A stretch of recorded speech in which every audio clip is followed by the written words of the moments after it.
ಕರ್ನಾಟಕ ಪರೀಕ್ಷಾ ಪ್ರಾಧಿಕಾರ ಎಡವಟ್ಟು ಆಕಾಂಕ್ಷಿಗಳಿಗೆ ಕುತ್ತು ತಂದಿದೆ. ಪರೀಕ್ಷಾ ಪ್ರಾಧಿಕಾರ ನಿರ್ಧಾರಕ್ಕೆ ಆಕಾಂಕ್ಷಿಗಳೇ ಕಂಗಾಲಾಗಿದ್ದಾರೆ. ಇದು ಏಷ್ಯಾನೆಟ್ ಸುವರ್ಣ ನ್ಯೂಸ್ನ ಮತ್ತೊಂದು ಎಕ್ಸ್ಕ್ಲೂಸಿವ್ ಸುದ್ದಿ. ಒಂದೇ ದಿನ 2 ಪರೀಕ್ಷೆ ಇತ್ತು. ಇದಕ್ಕೆ 2 ಕೇಂದ್ರಗಳನ್ನ ಕೊಡಲಾಗಿತ್ತು. ಹೀಗಾಗಿ ಬರೆಯೋದು ಹೇಗೆ ಅನ್ನೋ ಪ್ರಶ್ನೆ.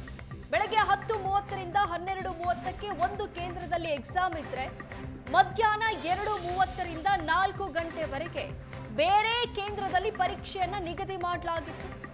ಒಂದೊಂದು ಪರೀಕ್ಷಾ ಕೇಂದ್ರದ ಅಂತರ 100ರಿಂದ 120 ಕಿಲೋಮೀಟರ್ ಇದೆ.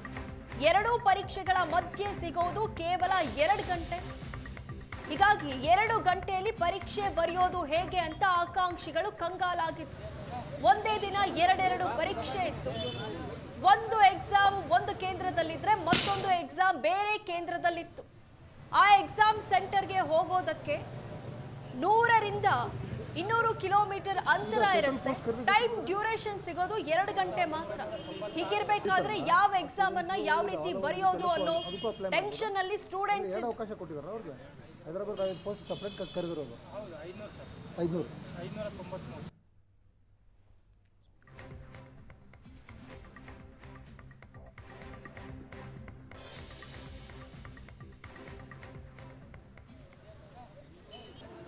ಪೊಲೀಸ್ ಇಲಾಖೆಯಿಂದ ನೇಮಕಾತಿ ಮಾಡಿದೆ. ಅಲ್ಲಿ ಹಲವಾರು ರೀತಿಯಾಗಿರ್ತಕ್ಕಂಥ ಎಕ್ಸಾಮ್ ಸೆಂಟರ್ಗಳಿಗೆ ವಿದ್ಯಾರ್ಥಿಗಳಿಗೆ ಗೊಂದಲಗೂಡಾಗಿ ಸೃಷ್ಟಿಯಾಗಿದೆ. ಒಂದು ವಿದ್ಯಾರ್ಥಿಗಳಿಗೆ ರಾಯಚೂರಲ್ಲಿ ಕೊಟ್ಟರೆ ಮತ್ತೊಂದು ವಿದ್ಯಾರ್ಥಿಗಳಿಗೆ ಸಿಂಧೂರು, ಒಂದೇ ವಿದ್ಯಾರ್ಥಿಗೆ ರಾಯಚೂರಲ್ಲಿ ಪ್ರಥಮ ಪೇಪರ್ ಇದ್ದರೆ ಅದೇ ಮಧ್ಯಾಹ್ನದ ಪೇಪರ ಇದೆ.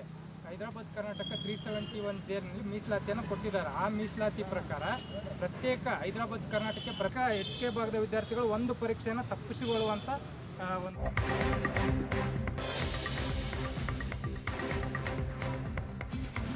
ಒಂದೇ ದಿನ 2 ಪರೀಕ್ಷಾ ಕೇಂದ್ರಗಳಲ್ಲಿ ಪೊಲೀಸ್ ನೇಮಕ ಪರೀಕ್ಷೆ ಇತ್ತು. ಅಭ್ಯರ್ಥಿಗಳ ಗೋಳಿನ ಬಗ್ಗೆ ಏಷ್ಯಾನೆಟ್ ಸುವರ್ಣ ನ್ಯೂಸ್ ವರದಿ ಮಾಡಿತ್ತು. ಈ ವರದಿಗೆ ಎಚ್ಚೆತ್ತ ಸರ್ಕಾರ ಅಭ್ಯರ್ಥಿಗೆ ತೊಂದರೆ ಆಗದಂತೆ ಪರೀಕ್ಷೆ ಆಯೋಜನೆಗೆ ಸೂಚಿಸಿದೆ. ಏಷ್ಯಾನೆಟ್ ಸುವರ್ಣ ನ್ಯೂಸ್ ವರದಿಗೆ ಗೃಹ ಸಚಿವ ಪ್ರಿಯಾಂಕ್ ಖರ್ಗೆ ಸ್ಪಂದಿಸಿದ್ದಾರೆ. ಡಿಜಿಐಜಿಪಿ ಎಂಎ ಸಲೀಂ ಜೊತೆ ಗೃಹ ಸಚಿವ ಪ್ರಿಯಾಂಕ್ ಖರ್ಗೆ ಮಾತನಾಡಿದ್ದಾರೆ. ಅಭ್ಯರ್ಥಿಗಳ ಬೇಡಿಕೆಗೆ ತಕ್ಷಣವೇ ಸ್ಪಂದಿಸಲು ಪ್ರಿಯಾಂಕ್ ಖರ್ಗೆ ಸೂಚಿಸಿದ್ದಾರೆ. ಆಗಿರುವಂತಹ ಸಮಸ್ಯೆ ಬಗ್ಗೆ ಏಷ್ಯಾನೆಟ್ ಸುವರ್ಣ ನ್ಯೂಸ್ ವರದಿ ಮಾಡಿತ್ತು. ಈ ವರದಿ ಬೆನ್ನಲ್ಲೇ ಎಚ್ಚೆತ್ತಂತಹ ಸರ್ಕಾರ ಆ ಸಮಸ್ಯೆಯನ್ನ ಪರಿಹರಿಸೋದ್ರ ಬಗ್ಗೆ ಚರ್ಚೆ ನಡೆಸೋದಾಗಿ ತಿಳಿಸಿದ್ದಾರೆ. ಪ್ರಿಯಾಂಕ್ ಖರ್ಗೆ ಕೂಡ ಒಂದು ಸೊಲ್ಯೂಷನ್ ಅನ್ನ ಕೊಡ್ತೀವಿ ಅಂತ ಹೇಳಿದ್ದಾರೆ.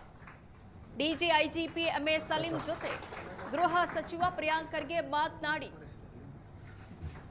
ಸಮಸ್ಯೆಗೆ ಪರಿಹಾರವನ್ನ ಕೊಡಿಸುವಂತಹ ಕೆಲಸವನ್ನ ಮಾಡಿದ್ದಾರೆ. ಇದು ಏಷ್ಯಾನೆಟ್ ಸುವರ್ಣ ನ್ಯೂಸ್ನ ಇಂಪ್ಯಾಕ್ಟ್ ಆಗಿದೆ.